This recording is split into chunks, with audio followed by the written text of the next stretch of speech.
Hello साथियों, मैं अजय एक बार फिर से आप सभी का स्वागत करता हूं आपके अपने यूट्यूब चैनल उन्नति ऑनलाइन में। आज साथियों हम करंट अफेयर की क्लास लेकर आए हैं।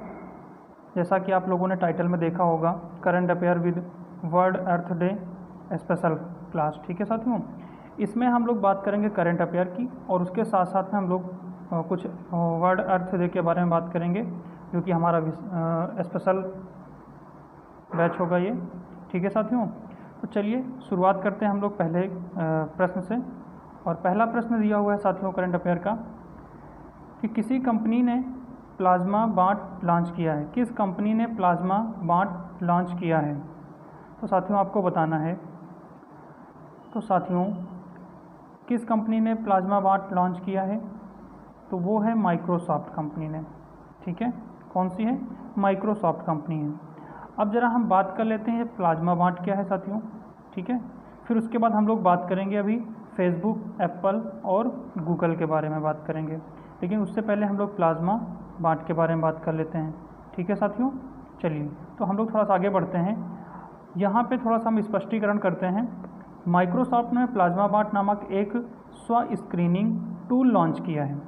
मतलब माइक्रोसॉफ्ट कंपनी ने एक प्लाज्मा बांट नामक, प्लाज्मा क्या होता है? जो शरीर में तत्व पाए जाते हैं। प्लाज्मा बांट नामक एक स्व स्क्रीनिंग टूल लॉन्च किया है ताकि यह पता लगा सकें कि व्यक्ति प्लाज्मा दान करने के लिए पात्र है या नहीं, क्योंकि इसमें एंटीबायोटिक होते हैं जिनका उपयोग कोविड-19 रोगियों के उपचार के लिए किया जा सकता है। इस उपकरण को कोविड-19 प्लाज्मा एलायंस समूह के सहयोग से शुरू किया गया है। ठीक है साथियों, तो ये तो बात हो गई स्पष्टीकरण की प्लाज्मा बांट क्या है और क्यों ये लॉन्च किया जा रहा है। इसके बारे में एक थोड़ी सी और बात कर लेते हैं हम लोग। एक ऐसे व्यक्तियों के प्लाज्मा का परिचय जो पहले से ही कोविड-19 से उबर चुका है, एक अन्य व्यक्ति को बीमारी से तेज़ी से उबरने में मदद करेगा, क्योंकि प्लाज्मा कोविड-19 संक्रमण से निपटने के लिए आवश्यक एंटीबॉडी का परिचय देगा।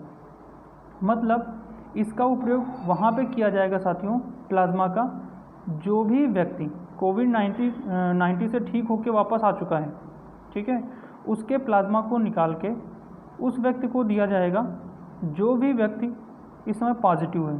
ठीक है, तो वो उससे लड़ने में या उससे उबरने में उसकी सहायता करेगा। ठीक है साथियों, आप लोग इसको एक बार फिर से अच्छे से पढ़ लीजिएगा। हम इसकी PDF भी आपको दे देंगे, आप हमें व्हाट्सअप करिएगा। ठीक है, अब जो भी चीज़ें होंगी वो क्लास वाइज होंगी, क्योंकि अब लेखपाल की वैकेंसी आने वाली है। जैसे ही लॉकडाउन हटेगा लेखपाल की वैकेंसी पेंडिंग पे है। ठीक है साथियों, तो हम लोग पीछे चलते हैं। हमने आपसे बताया था कि हम लोग बात करेंगे एप्पल, फेसबुक और गूगल के बारे में। इसमें हम ये बात करेंगे साथियों कि फेसबुक के संस्थापक कौन हैं। फेसबुक के संस्थापक कौन हैं? तो साथियों फेसबुक के संस्थापक मार्क जुकरबर्ग हैं। मार्क जुकरबर्ग हैं।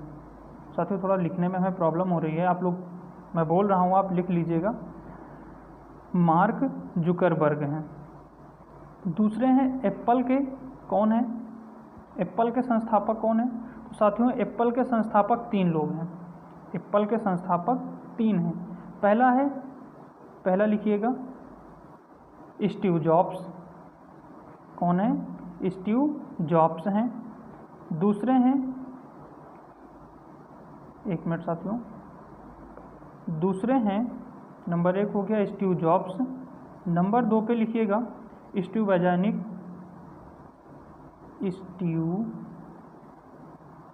वेट, थोड़ा सा इसमें हम समय लेंगे साथियों। स्टीव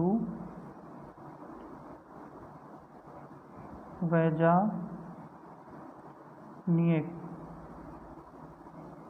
ठीक, वैजनिक। तीसरे हैं साथियों रोनाल्ड वेन। तीसरे हैं रोनाल्ड वेन। ठीक है, रोनाल्ड वेन।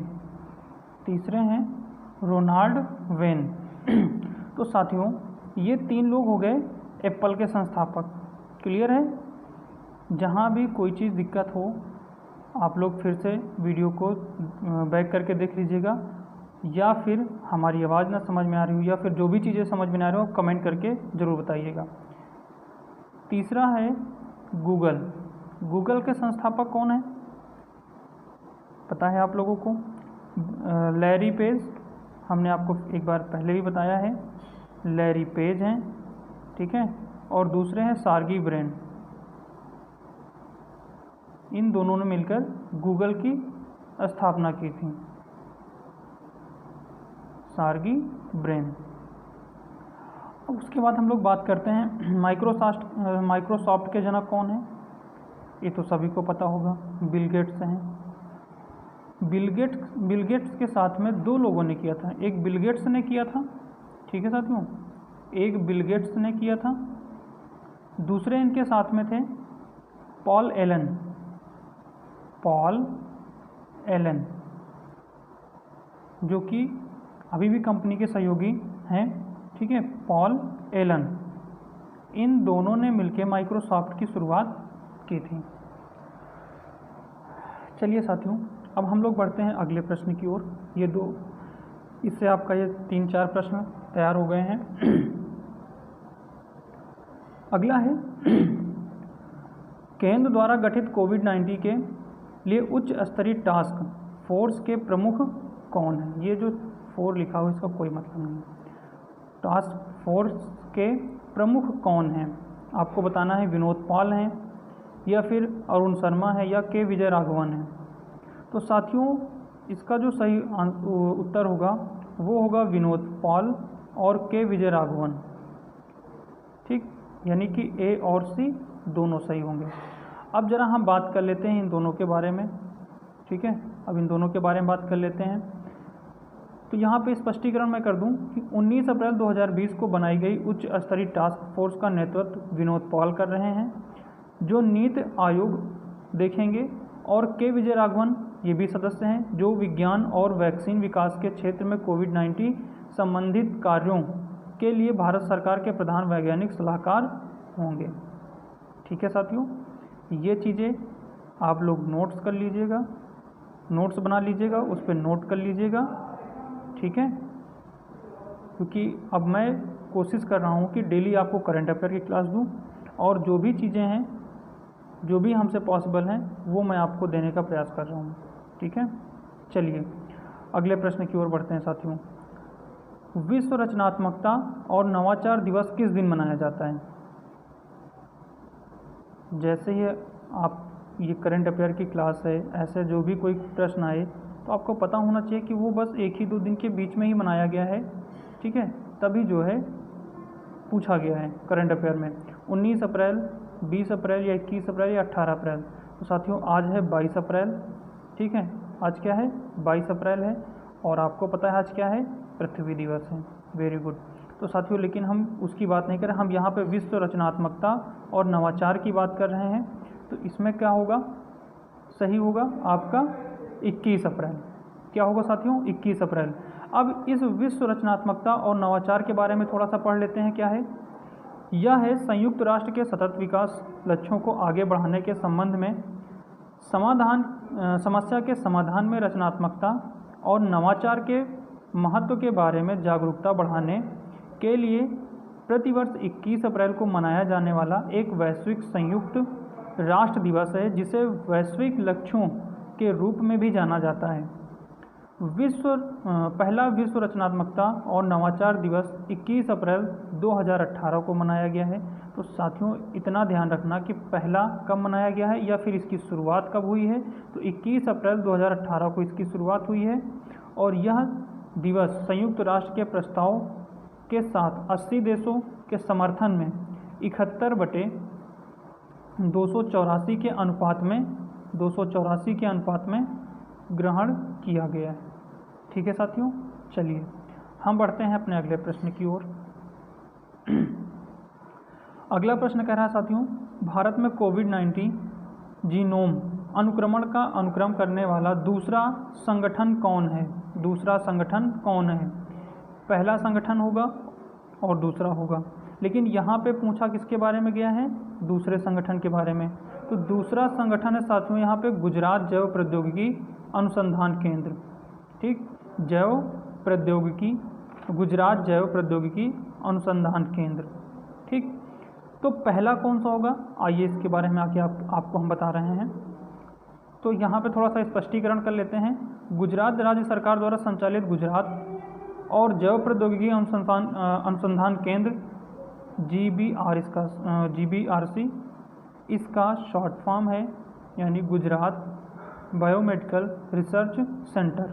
ठीक है साथियों, ने कोरोना वायरस के पूर्ण जीनोम अनुक्रम को सफलतापूर्वक डिकोड किया है और वायरस के 3 उत्परिवर्तन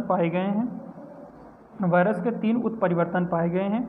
यह खोज वायरल संक्रमण के लिए टीके बनाने और इस महामारी का मुकाबला करने में मदद करेगा।